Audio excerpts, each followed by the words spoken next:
Би Төвөрг голын хөвөнд тоглож ирсэн цагт нутгийн хүүхэд. Бид өвөг дээдэс ухаан заадруудын үлгий болсон. Цог сайхан нутгийн ирээдүйн эзэн. Бид зориг хүсэл мөрөөдлөөрөө жигүүрлж яваа. Ирч хүчтэй залуус. Бид оюунлаг цогцчуудын үргэлжлэл ирээдүйн цагтын эхлэл. Бид хүсч мөрөөдсөн бүхэндээ хүрч чадах 90 зууны залуучууд. Зөв тусгал, эерэг хандлага бидний ирээдүй.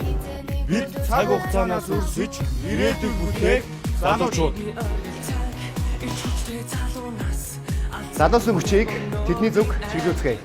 Завтын залуус зүрхсэгээр иргэж байна.